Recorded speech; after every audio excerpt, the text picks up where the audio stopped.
everybody.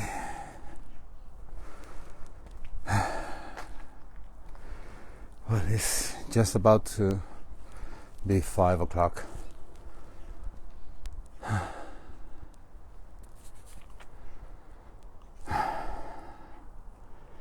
It's a beautiful day here today. Brenda, you're the first one to tune in. Thank you for doing it. So if you just give a thumbs up saying that the sound is okay. Francisco, thank you so much. You're wonderful. Okay, chicos, welcome to Madrid in this November the 1st, which is a very special day here in Spain and in all Catholic countries. They are. I'm in a place which is very unusual. First of all, let me tell you that I'm very surprised. Well, let me show you my face. I'm just going to break the law for a few seconds to let you see me. Okay, so Jorge from Madrid. Hola, chicos. All right. I'm really surprised in how quiet this place is. I'm going to turn the camera over. Okay. And look where I am. Yes, this is a cemetery. Okay. Yeah, you are gonna make an overview. 360 degrees. Actually, this is one of the highest points in the city of Madrid. You see, that's the financial district that we see over there. That's the main entrance of the cemetery. And look around. That's my shadow over there. Okay, I just don't want to call this a celebration. I just want to call it an embracement. And why an embracement? By the way, you might hear some voices around. Of course, it's a public place, and today is the special day, which I'm just going about to explain. But embracing anyone who has any beloved one buried in here, you know, obviously being a cemetery, this is the place to be. This one claims to be the largest in Europe. Believe it or not, since it was opened, it was a little bit of a discussion when it was opened, this cemetery. It was provisionally opened and it was far away from the city. I just brought my portfolio with me, and within a few moments I'm going to show you, the original plan and why this had to be rushed out to be opened before it was finished. It sounds weird, isn't it? Well, the intention to bring the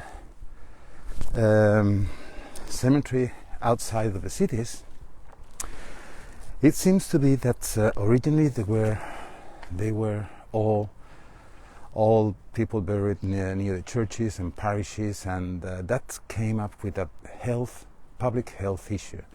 So they decided to buy here, specifically here in Madrid, buy a land that belonged to a neighborhood or a town in those days that is in that direction over there. Now it's part of the city of Madrid. But they bought a land, and I don't know if you can see those trees with the brown leaves. That is the initial cemetery, which was called the Cemetery of the East. Okay, the Eastern Cemetery of Madrid. And now, because I just don't want to use any of these grays, nor to sit, not to show you anything at all, I just want to get myself this in here. I'm going to show you. There you are. This was the initial project, okay? And as you see, has the shape over here. This is where we are right now. This is the center. This was the project that won at the City Hall, the group of architects working for the municipality. But before that, before this was even started, okay, This area over here, I told you, that was the one that had to be opened very quickly because of the two last decades of the 1800s. In Madrid we suffered a pandemic. Sounds familiar? It was a cholera pandemic in those days. So people were dying, and the local authorities decided not to bury them just by the parishes or churches. They decided to make this cemetery, but because of the pandemic they had to use that part over here. But the initial project is this one, the one who won, you know, and it's very similar what we have today, not quite the same. Let me tell you nowadays how the cemetery looks like from a vintage photo. Here you are. This view, I'm trying to hold it with my shade over here. This view is an aerial view. Here you see aerial view from the cemetery of the East, 1929, and this is where we are right now, over here, and over this area was that provisional cemetery. With the years it's been enlarged several times, and because we are in the highest part of all this area, what they have done in the several extensions that they did, they made like concentrical planes, you know, just taking advantage in the going down the slope of this hill where we are. That's why the view that we saw earlier is so pretty from here. And look at the plan when the project was modified, and this is the cemetery. This is where we are. Okay, this that I have marked here with a pen is where the provisional cemetery was used in 1885. Just as a little curiosity, can you see this little red marking here? Okay, this is exactly where I live now, and all this is surrounded by blocks, and here you see, if you go in that direction, which is to the east from the cemetery, that is the city limits, 3 miles to the left on the map. And that's where I live, as I said, over here. And this little river right now is a highway. And look at the city planning. It was already made in the second half of the 1800s. For those who knows Madrid, these are the limits of the Retiro Gardens. Okay, so going down there is going down to the heart of the city. Well, there is many tombs in here, and many, as you see, many of them are decorated, very ornamented. Obviously it's a Christian cemetery over here, as you see, a lot of crosses around. There is also another part of the cemetery, but you have to cross a road for that and get outside of the limits of this cemetery. And to get over there is a little bit far from our way. So, but that part of the cemetery is was it called the civil cemetery, the civil, and there is also a Jewish section, you know. Anyway, as I was saying, it was finally inaugurated in 1886. This cemetery here, and it was sorry, I was just pointing to the car without meaning to. What I was meaning is to show you, for instance, this Pantheon that we find in here. I'll let you know in a moment to who belongs this Pantheon. I could go to the entrance that we see over there. Okay, can you see the entrance? But I tried earlier, and there's a car. Okay, a very noisy car. Well, I tried earlier just see if we could look inside, but the glasses are so dirty that no, it's impossible. Let me try and do a zoom in here, and you can see some of the symbols they do have. It might remind you some kind of Egyptian thing, but it's not. It's just two eagles at the side. And then here you see a Madonna. You see that? And here you see another Madonna over here. The symbolism of this, they say it is masonry, and mainly because of that crown that you see at the entrance. But look at how beautiful it is anyway. Okay, so I'm going to zoom out right now. There we go. The same as many other pantheons around here. There's so many pantheons in here. I could stay for a whole day with you, just showing you absolutely everything. I'm going to repeat what I said. I'm really surprised how quiet this is today. Because of the COVID, the forum in here today was limited to 22,000 people. And I do believe that many people have come before, just to avoid crowds. Anyway, as I was saying, let's get back and have a look at the same Pantheon from the back part. There you go. It looks like a mini little temple, but if I do a zoom in, which I'm gonna try, there you see Pantheon of the Viscounts of Llantero. I've done a little research about this family, and well, apparently these people are from the Basque Country, and they established here in Madrid. And in the 1920s, one of the ladies of the family, she was the very first woman who occupied a seat in the City Hall of Madrid. Very innovative at the time. And they are working on the walls. And as you see what I told you, we are coming from those steps over there, which is the highest point of this hill where we are. And taking advantage of these little plains around, they made the concentrical circles around it.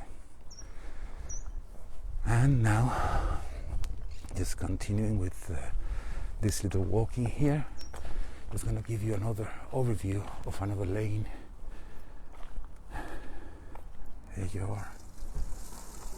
There's some lady here just getting some water to probably, clean the tomb. There are big mausoleums in here, and well, excuse me. Before getting into the some pantheons, I just want to show you. I want to show you first, before it gets any darker, some tombs that they are far away from our path. This is the actual plan of the cemetery. Okay, I told you that already. Look at this Madonna over here. This is Our Lady of Almudena, and that is the name of this cemetery. It's the cemetery of Our Lady of Almudena. She is the patroness saint of Madrid, and she was found on the medieval walls in the 1100s. Anyway, as I said, the cemetery is named after her because of the patroness saints of Madrid, the city.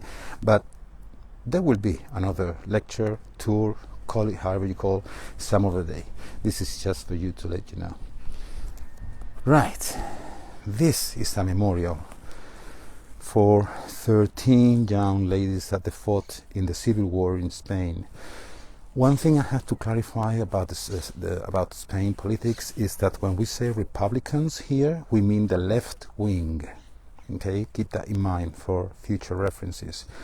So these three young ladies, they were fighting in the Republican side, on the left wing of the government, that it was democratically elected before the civil war started in Spain, and it was a tribute, a memorial that the previous mayoress of Madrid made in one of the entrances of the cemetery. The shame is that a year ago, the extremely conservative government that is now in the municipality of Madrid, they knocked them down. So, but guess what? And I need to look at you while I say this in here, and there is no one around. Forgive me for that, but the thing is that they knocked that memorial to those 13 young ladies that were shot in that wall. More than 3,000 people is believed that they have been shot in the same spot in 1939 when Franco won the war. But the extremely conservative government now in the city of Madrid they knocked that down, but they're still holding some fascist pantheons, that they are memorials, people who fought in World War II from Spain, and they're still kept in here, and those are in pristine conditions and untouched. I think it's not fair. But anyway, that is my opinion. Please allow me to say, okay? And let's continue with this. Okay, this is the Pantheon, the memorial. Now, this is a mausoleum, and this was done, as you can see in here, in honor of the heroes of Cuba and Filipinas, the Philippine Islands. A little class of history. In 1898, Spain lost his three most precious possessions overseas, and it was the three in the same year. It was Puerto Rico, Philippine Islands, and Cuba, and these are homage to them, especially to the Philippines, who they resisted 337 days in the fort in the islands of Filipinas before they were killed. Well, just to show you a little curiosity, you know, there are anonymous tombs in here from regular people, I mean common people, not personalities. But here, this one, this is very cute, and the story behind this is absolutely amazing. This man, when he died, apparently says the legend, and it's been spread by the word of mouth among people working here in the cemetery, that 2 days after he passed away and was buried, his two Pekingese dogs, they just appeared by the tomb, and they came in here every single day. Her sister, when she knew that the two little dogs were coming here every day, she ordered the construction of this tomb with the statue of his brother and the two dogs by his side. I think it's a very, very cute and beautiful history. Also, to show you some other mausoleums, this is really far away from our path. That's why I'm taking the liberty to show it to you like this. We will see some more live in a few minutes, okay? This is Jose Maria Gonzalez. He died at the age of 26. He was 26 years old when he died, but he inherited the world circus, very famous in Spain, circus in the 50s, 60s and 70s by his father. And when his father passed, he took the management of the circus, and he died at the age of 26, as I said, and on a car crash. And all the staff that was working for him just made and collected the money to make this beautiful mausoleum.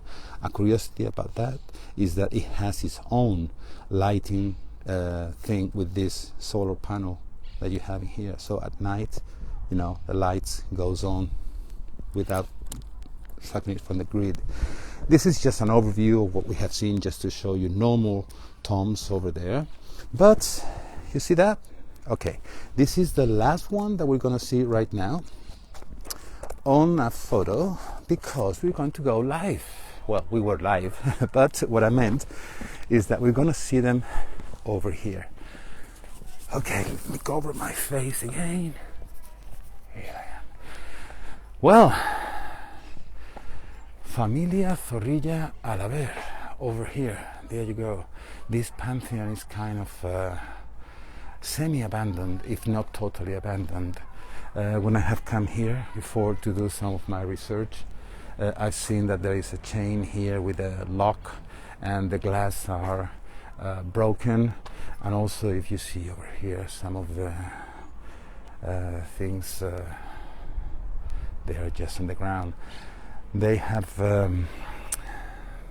profanated many tombs apparently here along the years. Oh well, here we go. This line of pantheons that we are, they have different styles. There were no styles at all to or directions to build any pantheons. But this one, they have to be a very wealthy family, and there is a lot of space inside. Most of them, I know, they have a small altar piece inside. As you see, these windows, these glasses that they have, you cannot see through them like many of these, but there are some that we will be able to see. And some of them, look at this beautiful one in here. It is like a little mini church if you have a look at it. So this is the Marquis of Villamayor de Santiago and family, and there you see the coat of arms of the family over here. So this is another one as well, with some fence over here. Obviously the family don't want anyone to go through, but again we cannot see through the windows. Always the Christian cross, Latin cross, I'm sorry, on top of that. Some of them really austere, like this one here, and through this one we will be able to see. This belongs to the Familia Lozano Herrero. So here we see. I'm gonna try to get as close as I can so you can have a little overview inside. There is a little altarpiece with a little reclinatory, and the tombs are on the left hand side. There you see one, there another one below. Well, I don't want to be nosy. And here we come. This is, when I was doing my research, this is the one that called more my attention. Have a look at that. I'm going to try and make a zoom in a couple of minutes, but just from the outside we can see inside there is a small altarpiece, also a little reclinatory in there, and let me just do a zoom in. Here we go. Now, doesn't it look like a little temple, because he has these kind of Egyptian figures that you see, and here as well. And look at the top. Although it's the Latin cross in there, but it has like two heads. Can you see them? I found that fascinating when I came to see, like saying, where or who had the idea? Well, I have the answer, believe it or not. Let me zoom out if I can. All right, wait. Well, it's not easy to do the zoom out here. Oh, I did it, good. Apparently this Pantheon was built in the early 1920s. It was a boom in those days about all the discoveries in Egypt. And this family, apparently, they went to Egypt several times, and they were fascinated by the old Egyptian items, you know, all the allegories and absolutely everything. So they ordered the construction of this Pantheon in that way. Look at this other one over here. Familia Reizabal. Very austere. And here we can see inside. I'm gonna make something that probably is not very correct, but I brought with me a torch, so you can see me here, right? I brought with me a torch to try and light the inside. So let's see how it works, and you will see how beautiful this thing is. You see there is some fresh flowers over there, and there is an altarpiece, and we can see the shape of a Madonna as well. Can you see that? Well, let's continue. And several, I mean, as I told you, I could stay here with you all day showing you all these pantheons. They are around here in this area. But look at this one. This one, I'm gonna shoot it from the bottom to the top. This is absolutely impressive, just itself, with the big columns to the side. Can you see them over here? These ones. This really looks like a big temple on its own. Well, let's continue our path. We have to now walk on our own steps to get back on the track I want to take you today. By the way, in case that you were wondering, yes, there is a lot of trees in here. The extension of this cemetery is 300 acres. Claims to be the largest in Europe, as I told you. And one of the things that we do have in cemeteries are these kind of trees, cypresses trees. And in cypresses trees, as I've mentioned in some other podcasts before, Cypresses represents eternity because, simply because, they are going up to heaven. Okay?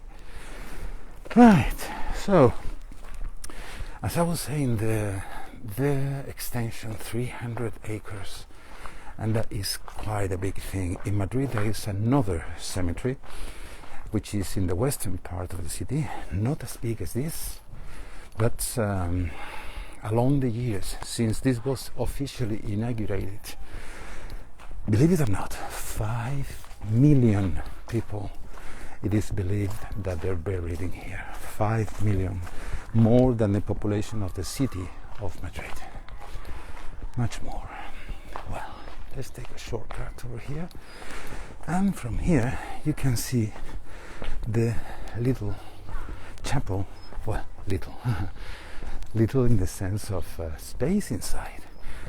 We won't be able to go inside later because I know they are holding a mass today at 5:30, but I will tell you some curiosities about it when we are by the church. This is a very unusual Jesus Christ in here. It's the first time I've seen Jesus Christ crucified, totally dressed. You see that? And, well, we can see people over there at the end. Now, where are we? Besides the cemetery, we are in Spain. What's Spain well known for in the world besides flamenco, good food, good life? Bullfighting. I know that not everybody is going to agree with me in this, but this man, he was, for those who likes the bullfighting, you know, El Gillo, José Cubero, El Gillo, that's his name. We see some fresh flowers, and somebody just left a carnation over there. He died in the early 80s, in not so far away from Madrid. Well, he was gored by a bull, so he was very much loved here in this country. He was considered a master, and just regular graves around here. Some others, as you see this one over here, they have Madonnas as well, like you saw the one over here. And it's getting a bit noisier in here. I think that I'm not the only one that had the idea to come at this time of the day. Okay, so if anything could be called favorite inside of a cemetery, that's where we're going to go now. My favorite place, and someone that I just simply love.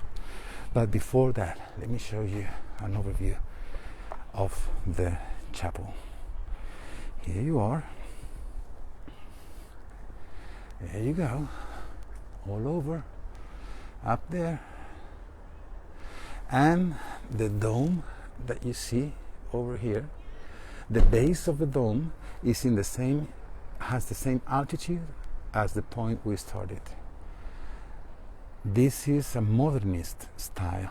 For those of you who knows a little bit of Gaudí, you know, the artist from Barcelona, some people has called this is very Gaudian, the style of this chapel in here.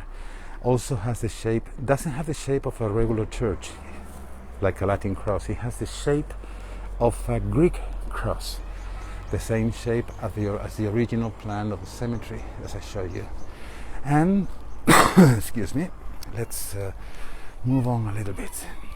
Good. There is nobody here today. Well, this is for any Spaniard. If you ask them, say the best flamenco dancer ever, she is the one. Her name was Lola Flores. Please Google that. There is a very funny anecdote about her when she performed at the Madison Square Garden in New York. The critics the day after, one of them said, she cannot dance, she cannot sing, but you cannot miss her. So you have to have a lot of art, you know, just to. She's very much loved by Spanish people. She passed in 1995 after several years fighting against cancer. And the saddened part about it, sorry, I'm trying to zoom out, which is not easy, I insist, okay. Her son, Antonio Flores. Antonio González Flores, okay. So, his son, the sad part about that is that he always has some kind of trouble with drugs, right? And she was always suffering for him. It was like, you know, like the apple of her eyes. That was his son, Antonio. And 15 days after she passed away, he was found dead. The day after, he made a concert dedicated to his mother. He died of an overdose. And, you know, I don't know if it's going to still here. Oh, yes, it is. Look, I'm just going to show you this from here.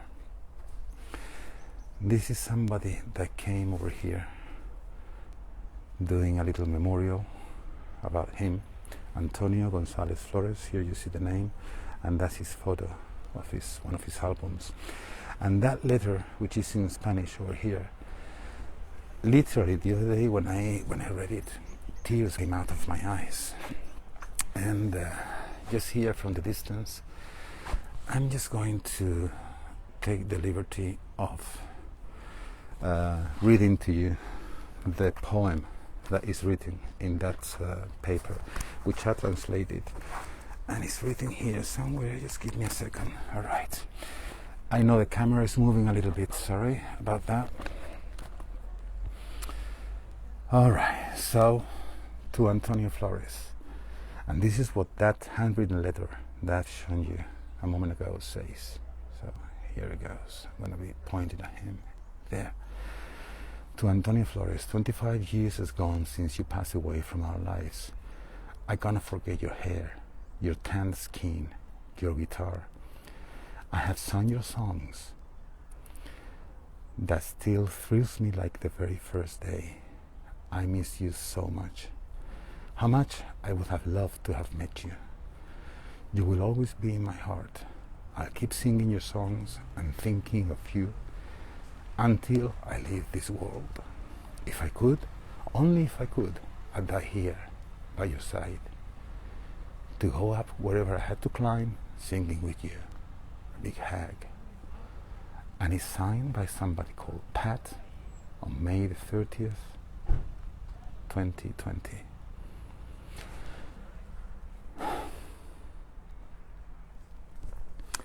I believe it's one of the most beautiful love declarations I have ever read in my life. Okay, so now here inside of this little pantheon of the Flores family, we can see Lola Flores' tomb over there, and she passed in 1995, as you see. She passed on May 16, and that's his son, May 30th, same year, Antonio González Flores. Well, let's continue.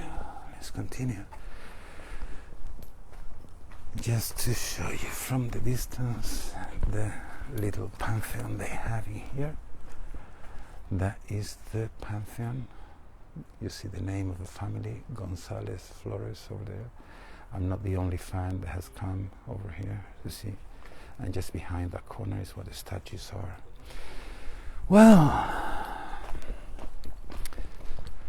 life goes on, and so must we. As I told you earlier, taking advantage of the cemetery, taking the 5 planes, concentrical 5 planes that it has to be used. Somehow the change of level in between one part like this, where we're coming from, okay, and this part that we are going. So you see the wall here, it's just at the height of my head, but as we go down, we can still see niches. So that is, taking advantages of space as well. That's why there are so many people buried in here. You can do an overview here, panoramic.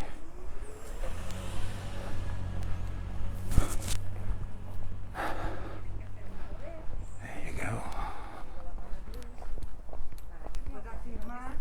Yes, some people bringing flowers over here. And more tombs. I've come a couple of times to do a little research in here and just to decide what route was going to be the best for all of us. And I have to tell you that the very first day I came over, tombs, let's be honest, we love our beloved ones that are buried in here, but we don't come every day. So many of the tombs, they were just dirty, and now they're very, very clean. And the way it works in here, you can buy the plot where you want your tomb. Oops, sorry, that's the one. Where you want your tomb, okay? It costs a lot of money. I cannot tell you how much, but I believe that the closer you get to the chapel, the more expensive it is, and the bigger the plot is, the more expensive it is. Here, for instance, we know that there are 3 corpses in there, okay? And it goes on, either you buy it if you want to, or you buy a lease for 99 years. I don't know why 99 years and not 100, but anyway. And the one on the walls, which is this one that we see over here now, you have the right to have your beloved one buried in one of these for 5 years. And then after 5 years, either they are removed and the remains of your beloved ones are placed in a communal grave, or you can pay a lease for 50 years in those. Actually, I did that for my mom last year in Malaga. Okay, well, this is the chapel from the bottom to the top. Here we go. Look at that. So remember, the base of the cupola here is the same height from where we started in this tour. And as I said, don't you see any kind of modernism or Art Deco style in here? Like I said, for those who are joining now, very Gaudi, or not Gaudi, your expression, but Gaudí, the Catalan artist. And there we are. That's our friend called Fausto. Fausto is the angel of death, and he has a trumpet. Let me see if I can zoom in. If not, I have a photo to show you. Wait a minute. There we go. Originally, this statue in bronze was placed over there with the trumpet that he's holding over his lap right now. He had it in his mouth, just like if he was just, making the trumpet sounds. The trumpets, when you hear the trumpets of the apocalypse, is when you're going to die. That's what they say. So we are, as I said the other day in several places, we are Latins, we are Mediterraneans, we are very emotional, very visceral, and also very, very superstitious. So originally the trumpet was in Fausto's mouth, and people just got scared to come over here to the cemetery. I'm going to try and do a zoom out if I can somehow. Yes, please excuse me about this little thing, but it's resisting. Anyway, here you are. There you go.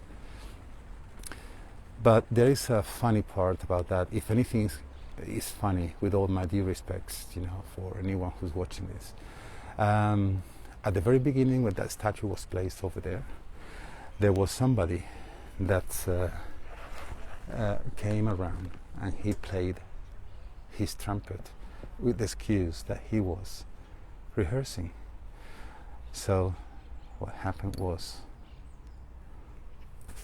that obviously he was banned to come over here, and the authorities decided to put the trumpet on the laps instead of on the mouth. Well, there you have again, that is the overview of the chapel in here. And the way the chapel looks inside, I'm going to show it to you in a moment. Look, I have in my portfolio here, I have the same as you're looking from here, because you know I took the photo from the same angle. Let's get a close-up of the inside.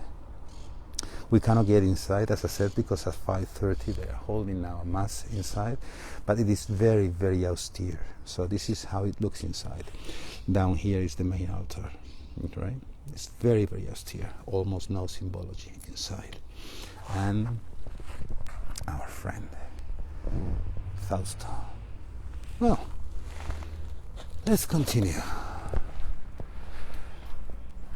We're gonna pass now by the main door, and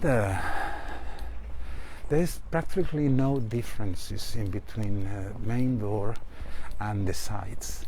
Remember, I told you that the inside has the plan of a Greek church.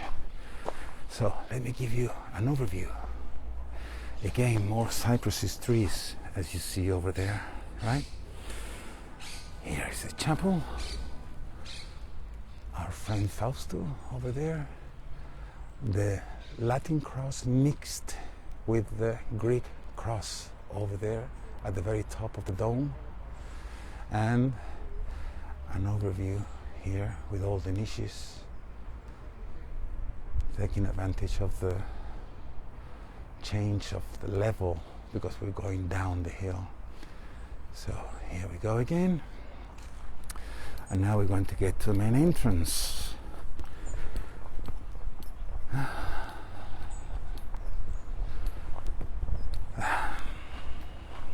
Just to let you know,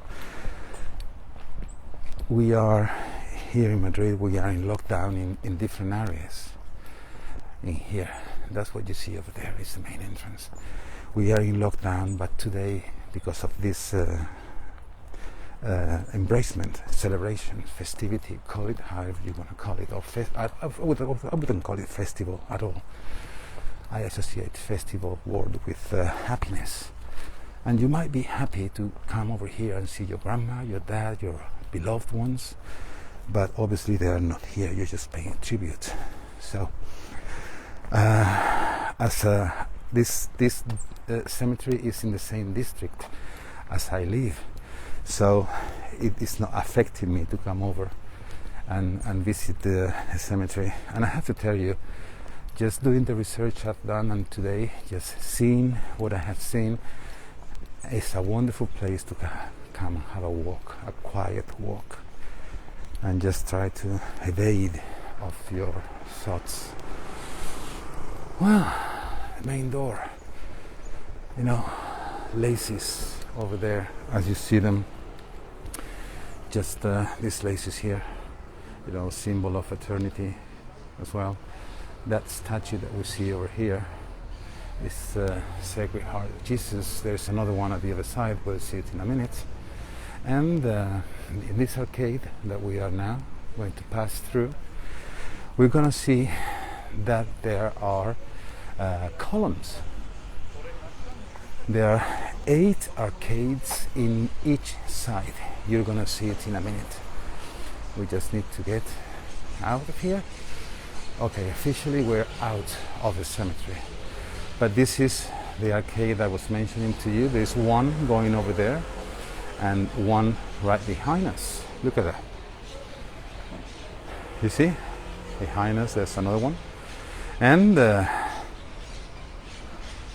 let's get out to the center of this plaza to show you a couple of more things over here. This is the main entrance of the cemetery. Again, another Sacred Heart of Jesus over here. I'm in the middle of the square risking my life with traffic, so just let me move back a little bit. Perfect. Now it's much better. So as I said, another Jesus, Sacred Heart of Jesus, those two modernist towers, and as you see there are 8 arches over here, and then it makes a 90-degree angle over there, a little bit curved as you see, but it's a 90-degree angle. And this business, and let me pan to the other side over here. Here you go, another panel. This is a police truck over here, and that other building there.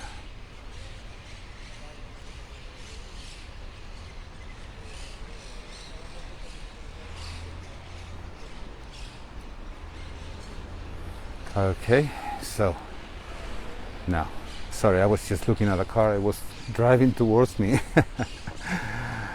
Alrighty, so offices, but there is nothing special in that building, just, you know, the architecture, which is part of the entire construction over in this entrance. But we have something in this one. Keep an eye on it. Keep an eye on it. Keep an eye on it. There you are. A subliminal message, Horus. You know, pagan symbol. The one, the eye that watches everything. So I have found out that this is the quickest way to zoom out, you know, just changing the camera from one side to another. I'm just going to show you a couple of more things, just a couple.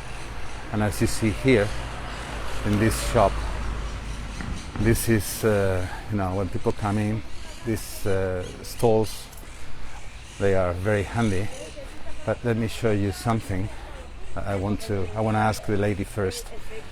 Señora, señora, ¿me permite un momentito? Muchas gracias. Gracias, Buenas tardes. Okay, so here we are. These are the flowers that we associate when we want to greet or we want to send flowers to someone who died. Although they have this other kind of flowers in here, and by all means they have these carnations. Carnations is the national flower of Spain, red carnations. And they also have this bouquet of flowers. These are white carnations over. And I forgot to mention earlier that also the first mayor of Madrid in democracy, Enrique Tierno Galván, is buried in here. And it was also out of our path. But what happens is that the symbol of he belongs to the Socialist Party, and the symbol of the Socialist Party is a fist like mine holding a rose, a red rose. So there is always a fresh rose over the grave of the former, he passed some years ago, mayor of Madrid. He was an old man when he got into the to become a mayor, but he was so much into the groove all the time. And I don't know if you have ever heard that when Franco died, there was a cultural explosion of in all fields, in arts, movies, music in Spain, and it was called Movida Madrileña. It's like the Madrid's groove, right? Google that, Movida, M-O-V-I-D-A, Madrileña. Okay, Jorge Roman from Madrid. In my yesterday's post, there is a virtual tip jar open in case you want to help to contribute to the realization of this clip that you have already seen and future ones. That will be very much appreciated. I hope you enjoy this. For wherever, whoever you are, either good morning, good afternoon, good evening. Chicos, thank you. Adiós. Hasta pronto. Bye bye. Thank you.